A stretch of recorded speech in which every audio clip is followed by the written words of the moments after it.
ఓం సాయిరామ్. సమర్థ సద్గురు సాయినాథ్ మహారాజుకి జై. సాయి భక్తులందరికీ నమస్కారం అండి.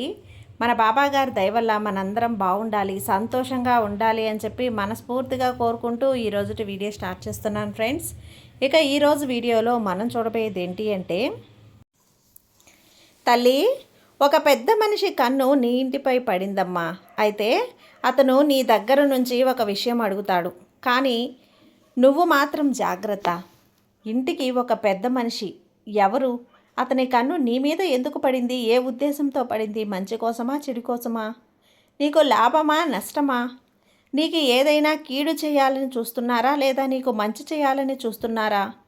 అసలు నీ నుండి ఆ వ్యక్తి ఏమడగబోతున్నాడో ఎందుకైనా మంచిది, నువ్వు మాత్రం జాగ్రత్తగా ఉండు బిడ్డ అంటూ బాబాగారు మన కోసం తీసుకొచ్చిన ఈ సందేశాన్ని వినే ముందుగా మన ఛానల్ని ఫస్ట్ టైం చూస్తున్నట్లయితే ప్లీజ్ సబ్స్క్రైబ్ చేసుకోండి ఫ్రెండ్స్. వీడియో నచ్చితే కనుక లైక్ చేసి సపోర్ట్ చేయండి. ఎక్కడెక్కడో మీరు జ్యోతిష్యం చెప్పించుకొని తృప్తి చెందకుండా, మనశ్శాంతి అనేది లేకుండా, మీ సమస్య అనేది ప్రాబ్లంకి ఆ సొల్యూషన్ అనేది దొరక్క మీరు అసంతృప్తిగా బాధపడుతూ ఉన్నట్లయితే ఒక్కసారి మనకు బాగా తెలిసినటువంటి గురువుగారు శ్రీ షిరిడి సాయిబాబా ఆశీస్సులతో జ్యోతిష్యం చెప్తున్నారు గురూజీ సుబ్రహ్మణ్యం రాజు గారు. Contact number 9908224144. ఈ గురువుగారు నెంబర్ 1 వశీకరణ స్పెషలిస్ట్. మీ యొక్క ప్రతి సమస్యకి కూడా పరిష్కారం అనేది చూపిస్తారు. అన్ని విషయాలను కూడా ఫోన్లో స్వయంగా గురువుగారే మాట్లాడతారు. ప్రేమ, పెళ్లి, భార్యాభర్తల మధ్య సమస్యలు, స్త్రీ మరియు పురుషుల వశీకరణం చేయబడును. చెడు గృహ ప్రయోగాలకు నివారణ చేయబడును. మీ యొక్క ఎటువంటి సమస్యనైనా సరే ఫోన్లోనే 24 గంటల్లో పరిష్కారం అనేది చూపిస్తారు. కాబట్టి నమ్మకంతో గురువుగారిని కాంటాక్ట్ అవ్వండి. మీరు ఎక్కడెక్కడో జ్యోతిష్యం చెప్పించుకొని అసంతృప్తి చెంది ఉంటే ఈ గురువుగారి దగ్గర ఒక్కసారి ఫోన్ చేసి మీ సమస్యకు పరిష్కారం అనేది తెలుసుకున్న తర్వాత మీ మనస్సు ప్రశాంతంగా ఉంటుంది. కాబట్టి నమ్మకంతో కాల్ చేయండి గురువుగారికి. సుబ్రహ్మణ్యం రాజు గారు, నెంబర్ 1 వశీకరణ స్పెషలిస్ట్. Contact number 9908224144. ఇక వీడియోలోకి వచ్చేస్తే, తల్లి, నువ్వు కొంచెం అంటే కొంచెం కూడా కంగారు పడకమ్మా. ఒక పెద్ద మనిషి కన్ను నీ మీదే పడింది. అది ఎవరో తెలుసుకోవాలి. తెలుసుకుంటే నువ్వు సంబరాశ్చర్యాలకు లోనవుతావు, కొంచెం ఆశ్చర్యపోతావు కూడా. ఎందుకంటే ఇది నీ జీవితంలో నీ కళ్ళను, నీ చెవులని నువ్వే నమ్మలేని నిజం కాబట్టి. ఎందుకంటే ఆ పెద్ద మనిషి ఇక నుంచి కూడా నీ పక్కనే ఉండబోతున్నాడు. కానీ ఈ ఒక్క విషయాన్ని కూడా తను అడగబోతున్నాడు. పనులన్నీ కూడా పక్కన పెట్టేసి నీ సాయి ఏం చెప్పబోతున్నాడో, ఆ పెద్ద మనిషి ఎవరు, అసలు నిన్ను ఏం అడగబోతున్నాడో ప్రతి ఒక్కటి కూడా నువ్వు తెలుసుకోవాలి బిడ్డ. అయితే అతను నీ నుండి ఏం ఆశిస్తున్నాడో, నీ యొక్క జీవితంలో ఎటువంటి మార్పులు వస్తాయి, అలాగే నీ జీవితంలో నీకు సంబంధించినటువంటి ముఖ్యమైనటువంటి అంశాలు ఏంటి, అసలు ఆ వ్యక్తి ఎందుకు వస్తున్నాడో, ఆ వ్యక్తి రాక వల్ల ఏం జరుగుతోంది, ప్రతి ఒక్కటి కూడా చెప్పడానికి కారణం కూడా ఉంది తల్లి. ఆ పెద్ద మనిషి కన్ను నీ ఇంటి మీద పడడానికి కారణం కూడా ఉంది. ఎందుకంటే నువ్వు ఒక క్రమశిక్షణకి చాలా విలువనిస్తావు, సమయ పాలనకు కూడా చాలా విలువనిస్తావు, అలానే నడుచుకుంటావు కూడా. నీ జీవితంలో సమస్యలు ఎక్కువగా వస్తూనే ఉన్నాయి, భరించావు, కష్టాల నుంచే ఇంతవరకు వచ్చావు. కుటుంబ భారాలు మొయ్యలేక భారమైన కుటుంబ బాధ్యతలు కూడా ఎక్కువైపోయాయి. అయితే నీ పరిస్థితులకు తగినట్లుగా చాకచక్యంగా వ్యవహరించే తెలివితేటలు నీకు చాలా ఉన్నాయి. జీవితంలో ఎటువంటి సమస్యలు ఎదురైనా సరే వాటిని అధిగమించే శక్తి, సామర్థ్యాలు కూడా నీకు ఉన్నాయి బిడ్డ. అయితే చాలా కాలంగా నీ యొక్క జీవితంలో అనేక రకాల సమస్యలు నువ్వు ఎదుర్కొంటూనే ఉన్నావు. ప్రతి ఒక్క సమస్యకి కూడా ఒకే రకంగా ఉండకుండా ఆ సమస్య ఏంటి అంటే విచిత్రంగా నిన్ను ముప్పతిప్పులు పెడుతూనే ఉంది. అది నీ పరిస్థితులను బట్టి నీకు సమస్యలు అనేవి వేరువేరుగా నీకు ఎప్పటికప్పుడు ఎదురవుతూనే ఉన్నాయి. అయితే ఇన్ని వచ్చినా కూడా ఏంటి అంటే అన్నింటినీ కూడా నువ్వు దాచుకొని వస్తున్నావు. ఇక్కడ ఆగిపోవట్లేదు. కష్టం వచ్చింది, బాధ వచ్చింది అని కృంగిపోలేదు, ఆగిపోలేదు. ధైర్యం తెచ్చుకొని ఎప్పటికప్పుడు ముందడుగు వేస్తూ ఉన్నావు. అయితే నీ జీవితంలో ఆర్థిక సమస్యలతో నువ్వు చాలా అంటే చాలా బాధపడుతున్నావు తల్లి. అప్పుల ఊబిలో కూరికిపోయి ఉన్నావు. ఆరోగ్య సమస్యలతో బాధపడుతున్నావు.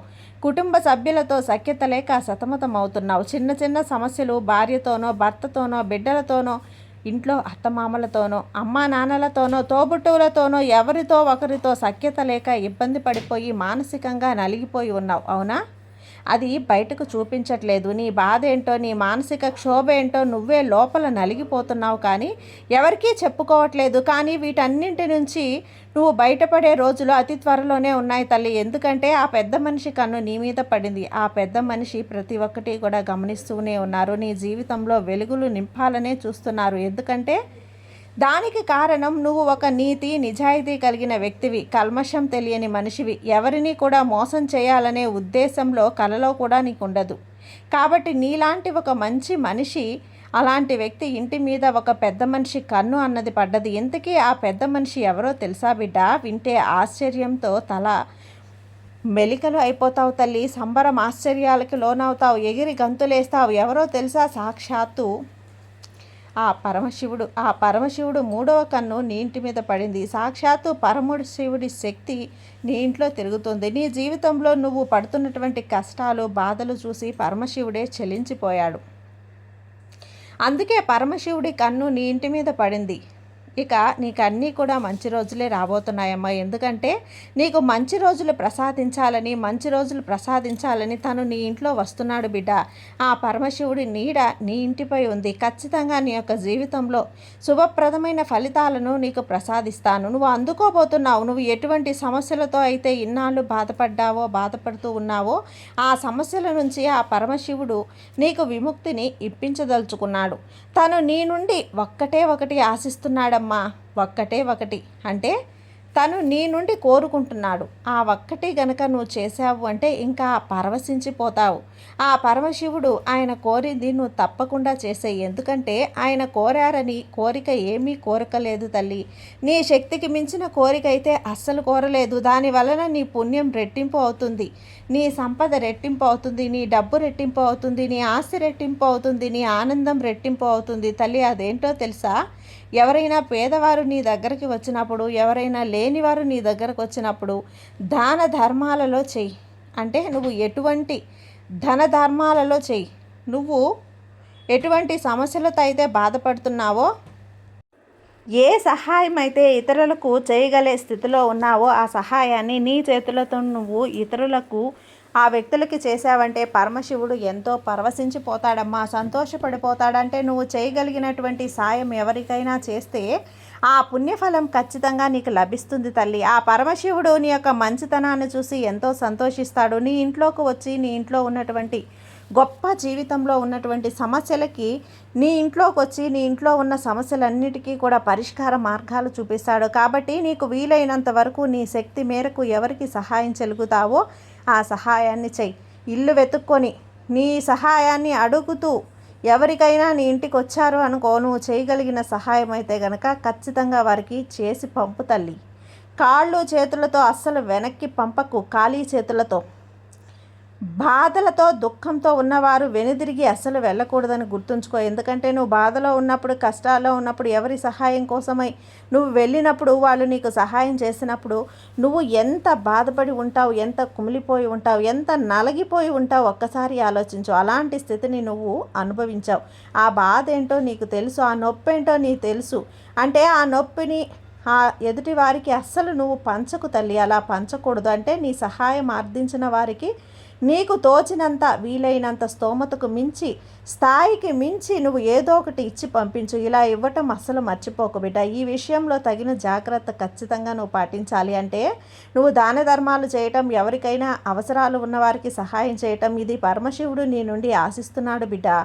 నువ్వు ఇది గనుక చేశావు అంటే నీ అదృష్టం కలిసి వస్తుంది, అమృత యోగం కలిసి వస్తుంది. పరమశివుడు నీకు లోటంటూ లేకుండా నిన్ను ఉంచుతాడు. ఆ పరమశివుడి యొక్క కోరిక నువ్వు నెరవేర్చగలిగితే ఆ యొక్క జీవితంలో నీకు కష్టాల ఊపి నుంచి నిన్ను బయటకు తీసుకొచ్చి నీ జీవితంలో ఎన్నో రకాల సుఖాలను పరమశివుడు ప్రసాదించబోతున్నాడు. కాబట్టి ఈ విషయాలు ఖచ్చితంగా నువ్వు గుర్తుంచుకోవాలి. అలాగే నువ్వు ఇంకొకటి ఉంది తల్లి. ఆ విషయం ఏంటో తెలుసా? నీ మనస్తత్వం ఆ విధంగానే నిజాయితీగా ఉండాలి. అంటే ఆ పరమశివుడు వచ్చి మాకు ఏదో సహాయం చేస్తాడు, ఇతరులకు సహాయం చేయటం కాదు. నేను ఈరోజు సహాయం చేస్తే పరమశివుడు దానికి నాకు ఏదో ఇస్తాడు అని ఆశించి ఎప్పుడూ కూడా చేయకు. అది నిజంగా నీ అంతటా నువ్వు చేయాలి, నీ మనసులో నీకు రావాలి, నీ యొక్క నైజంగా అది మారాలి, నీ యొక్క అలవాటుగా నువ్వు మార్చుకోవాలి. నీకు చేతనైనంత సహాయం చేయి. అలా చేసినప్పుడు ఆ పుణ్యఫలం ఎప్పటికీ కూడా నిన్ను కాపాడుతూనే ఉంటుంది. నీ జీవితంలో చాలా సందర్భాల్లో ఆ పుణ్యఫలం కారణంగానే చాలా రకాల ప్రమాదాల నుంచి కూడా నువ్వు బయటపడతావు. ఎన్నో కష్టాల నుంచి నువ్వు బయటపడగలుగుతావు. సమస్యలకి పరిష్కారాలు కూడా నీకు ఖచ్చితంగా లభిస్తాయి. కాబట్టి ఈ ఒక్క విషయాన్ని అస్సలు మర్చిపోకు బిడ్డ. ఎప్పుడూ కూడా గుర్తుంచుకో. నీ మనస్తత్వంతో నిజంగా మార్పు అనేది రావాలి. నిజాయితీగా మనస్ఫూర్తిగా ఒకరికి సహాయం చేసినప్పుడే ఆ పరమశివుడు నీ యొక్క జీవితంలో నీకున్నటువంటి కష్టాల ఊబిలో నుంచి నిన్ను బయటకి లాగిపడేస్తాడు. నువ్వు ఎవరికైనా సహాయం చేసినప్పుడు రెట్టింపు పుణ్య ఫలితాన్ని పొందుతావు. ఈ విషయాన్ని నువ్వు గుర్తుంచుకోగలిగితే జీవితాంతం కూడా నీకు సహాయంగా ఉంటుంది. ఇక నీ జీవితం ఇదివరకు కూడా ఎటువంటి సమస్యలతో అయితే బాధపడ్డావో ఆ సమస్యల నుంచి నిన్ను త్వరలోనే పరిష్కార మార్గాలు అనేటివి దొరకబోతున్నాయి. అంటే నీ జీవితంలో ఇక మాకు ఈ సమస్యకు పరిష్కారం దొరకదు అని ఒక నిర్ణయానికి వచ్చేసావు చూడు. అటువంటి సమస్యలకి కూడా నీకు ఖచ్చితంగా ఇప్పుడు ఆ సమయంలో పరిష్కార మార్గం దొరకబోతుంది. అలాగే నువ్వు ఇంతకాలం కూడా ఏదైతే అనారోగ్య సమస్యలతో బాధపడుతూ ఉన్నావో అవి చిన్నవైనా పెద్దవైనా ఏవైనా సరే ఒక్కొక్కసారి చిన్న అనారోగ్య సమస్య కూడా విపరీతంగా బాధించేస్తాయి. దీర్ఘకాలికంగా బాధపడుతూ ఉంటారు. అటువంటి వారి గురించి కూడా నీకు విముక్తి కలగబోతుంది. అనారోగ్య సమస్యల నుంచి కూడా ఆ పరమశివుడు నీకు విముక్తిని ప్రసాదించబోతున్నాడు. నీకున్నటువంటి సమస్య ఏదైనా అవనివ్వు, ఆ సమస్య నుంచి నువ్వు బయటపడేసే మార్గాన్ని ఈ పరమశివుడు నీకు చూపిస్తున్నాడు కదా. శివుని అనుగ్రహం వలన ఇంతవరకు కూడా నువ్వు నీ జీవితంలో చూడనటువంటి అద్భుతమైన ఫలితాలను చూడబోతున్నావు. శుభ సమయాలను చూడబోతున్నావు. శుభ గడియలను చూడబోతున్నావు. అయితే పరమశివుడి యొక్క పూర్తి అనుగ్రహాన్ని నువ్వు పొందబోతున్నావు తల్లి. నీ సాయి యొక్క అనుగ్రహాన్ని కూడా నీ జీవితంలో నువ్వు పొందబోతున్నావు. నీకున్నటువంటి కష్టాలు బాధల నుంచి కూడా నువ్వు బయటపడబోతున్నావు. కాబట్టి ఇక నుంచి నీ జీవితంలో కూడా అన్ని సంతోషాలే, సుఖాలే, ఆనందాలే. బిడ్డ, నీ కష్టాన్ని అంతం అవబోతున్నాయి. ఇక ఆ పరమశివుడే అంతం చేయబోతున్నాడు. ఆ పరమశివుడి కన్ను నీ మీద, నీ ఇంటి మీద పడింది. ఆ జీవితం ఎలా ఉంటుందో నువ్వు ఊహించు. నీ సాయి యొక్క కృప, కరుణ, కటాక్షాలు నీ మీద ఎల్లప్పుడూ ఉంటాయమ్మా.